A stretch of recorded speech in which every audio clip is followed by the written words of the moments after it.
It's 6 o'clock, time to begin. Welcome to Madison's Board of Zoning Appeals meeting, June 10th, 2024. Could we have a roll call, please?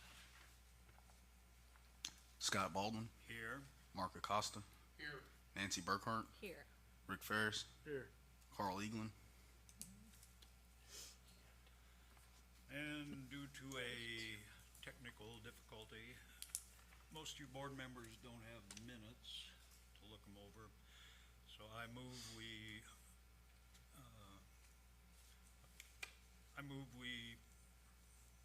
I don't even think we need a motion. I move we table approval of the May 13th minutes till our next regular meeting. Second that.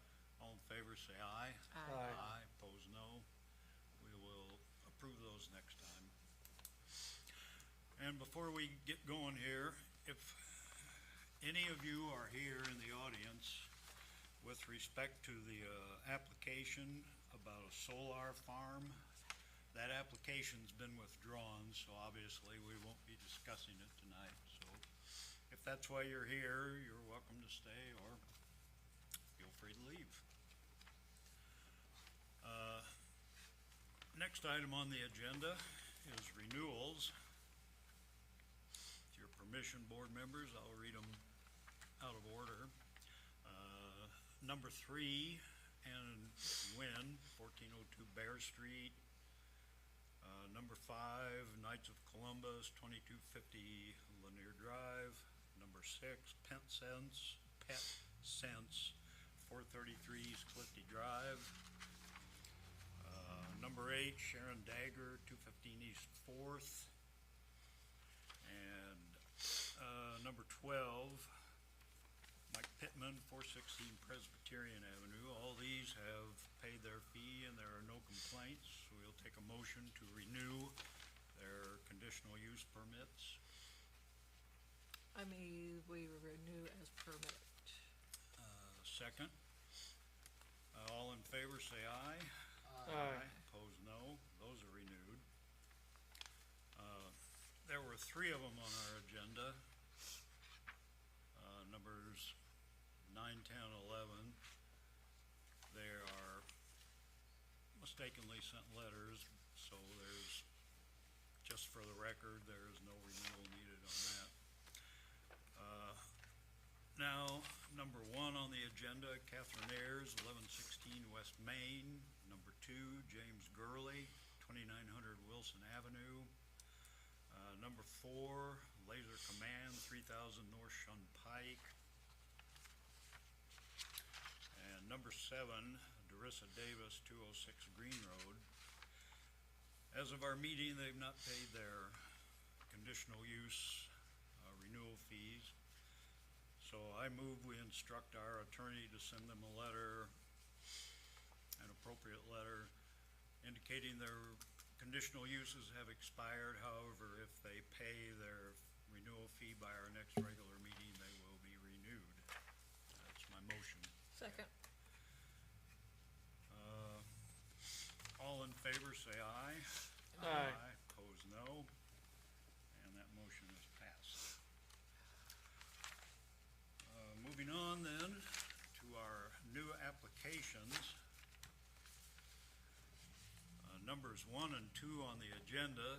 Kate Fox, 716 Walnut Street, was seeking a variance to do on-street parking and a conditional use permit. However, that application has been requested to be tabled. So I move that we table these 2 applications till our next regular meeting. Second. And all in favor say aye. Aye. Aye. Opposed no. That application passes. And just for the record, number 4, and for some reason it's called number 13 on our agenda. Ian Evans on behalf of APA Power for a solar farm that has been withdrawn. Which leaves us with number 3 on the agenda, Joy King, 606 Jefferson Street, a applying for a variance from developmental standards to use on-street parking. So would someone from the audience come up and address this, please? If you would give your name and address for the record, please. My name's John King. I'm 7417 Dixie Highway in Florence, Kentucky. I'm Joy's husband, who owns the property at 606 Jefferson. And could you tell the board what you plan to do here and why you need the variance? Well, apparently we don't have any off-street parking because there's a garage on the back of the property in the alley that's right on the alley. And we would like to use that periodically for a rental, short-term rental. And they said we need a variance for off-street parking for a short-term rental prior to approval for a short-term rental. There's always spaces available on the street whenever we come down. There's 2 or 3 of them on our side, usually at least 2, and there's 3 or 4 on the other side of the street. We've come down at multiple different times. There's always times, and we don't expect any more than 2 cars would be there if we use it as a rental. It's really like there's plenty of street parking. It's always empty in front of our house, which is one spot, and then between the other side of the street and further down the street, there's always open spots as well. Okay, board members, do you have any questions? So you don't live in that? We do not live in that. We just bought it. We just like Madison, and we've come down quite a bit like everybody else, and so we decided that, we want friends and family to be able to Right. use it and come down and not have any problems, where somebody saying, hey, what do you, mostly it'll be friends and family. We don't plan on doing a lot of Airbnb bookings because we use it ourselves quite a bit, but Yeah, and if it was a single residence, people would have to park there anyway. correct, it's a single residence, and it's Right. been used that way You're right. since, I guess, when they parked carriages or something in front of it in Yep. 1860. So it's always been used the same way. They just said we needed that before we could apply for, a short-term rental variance as well, because it's in a historic district. So what's your total capacity of people at the house? We have 3 bedrooms, so there's a bed in each room. So But you 6 said to 8 at most, people, I would think. but at most 2 cars, you said. I wouldn't foresee more than 2 cars, and if we do put on any Airbnb sites or so forth, we'll put in there, 2-car maximum parking, just so there's no problems. And he's right, there usually is parking there, cause I know a couple houses north, I know he's got parking in the back, so he Correct, usually has. and the house right next to us has Parking. 3 spots in the back, and, So I that guess does- my other option right. would then to go talk to them and rent a spot from them if, Right. we can only have 1 car in front, I guess. But that does open a lot more space, street level. It does, which is nice. yes, Yeah. and then the next, when you pass them, the next house, they have quite a bit of off-street Mm-hmm. parking, and there's never a car in front of that house. It's underneath a tree right there, so. Any other questions, comments, board members? I did walk around the property and I can see your dilemma. You can't come in off the alley. Well, we could tear that structure down too, that wouldn't be a problem. Frankly, I wondered what the fire department would do if they were called. Yeah. Any other board members? Would anybody in the audience like to speak for or against this application? Well, seeing none, we will move on to our findings of fact. This is a variance from developmental standards. And as always, board members, I ask that you explain, since this is a variance, explain why you think what you do. Number 1, will this application be injurious to the public health, safety, morals, general welfare? Mr. Acosta. No, I don't see any impact to that at all. It's, a house, single residence is gonna basically be continued to be used in that same manner. Mr. Ferris. Yeah, I agree, with Mr. Acosta's comments. The use of the property is gonna remain the same. Mrs. Burkhart. Yeah, I agree with both those comments. And given the reality there that there are available parking spaces, generally, I think that that one is met. Number 2, this is about adversely affecting use and value of the adjacent properties. Mr. Acosta. I think it would have a positive effect, for them to rent it out and, allow others to use it. It's gonna put you towards, better upkeep and all that, so it can't be more than beneficial. Mr. Ferris?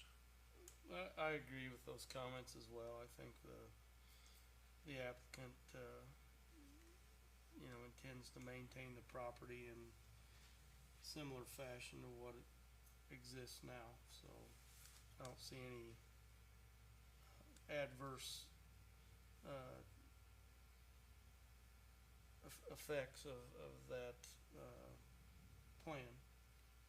Mrs. Burkhart? No, I see no adverse effect. As we discussed, if it was just a single residence, that they would park there with no problem. And I agree. I do not think that 2 cars is gonna hurt anybody's property value there. Number 3, this is always the big one. Practical difficulties by requiring strict application of the terms of the zoning ordinance. What are the difficulties, Mr. Acosta? And difficulty being that, no access to the back of the area to allow for any, off-street parking, which obviously if, strict application would mean it could not be used for that. You could argue it could be used for single residence. Mr. Ferris? Yeah, I agree with those comments as well. I mean, as we often see, parking is always an issue with these, older downtown properties. And, if we applied the ordinances, as written, it would hinder their, ability to do what they're asking to do. Mrs. Burkhart? I agree with both those prior comments.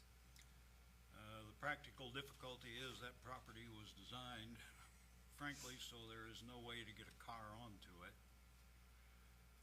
The other practical difficulty, as pointed out, to get a car onto it, you'd have to tear down a structure. And so, given the fact that given those 2 realities, I think that one's met. We've gone through our findings of fact. We will take a motion. This is a variance for developmental standards. I move we approve the variance as requested. Second. Can we have a roll call? Rick Ferris, Yes. Nancy Burkhart, Yes. Mark Acosta, Yes. Scott Baldwin. Yes. Sir, you have your variance. And I believe that's all that we have on our agenda for this particular meeting. I do have a question for staff. In May, there was a request it was renewal number 4 on that one agenda, by Indiana Apartment Holdings, 2219, and a bunch of other numbers on Michigan Road. It was a motion for a conditional use permit,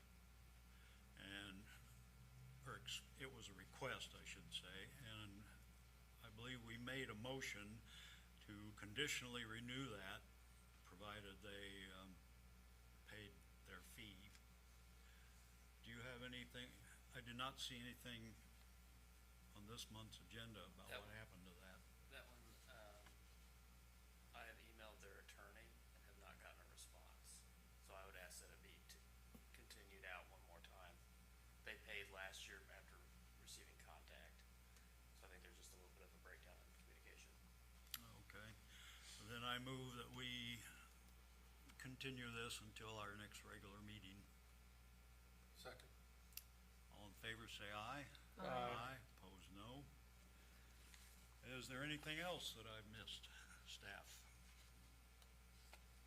Just give you an update on our zoning ordinance and subdivision standard process. We received 5 submittals, and selection committee is reviewing those with the intention of getting a selection out by July for that consultant.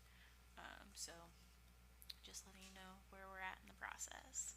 Okay, thank you. Well, that concludes our business. Motion to adjourn.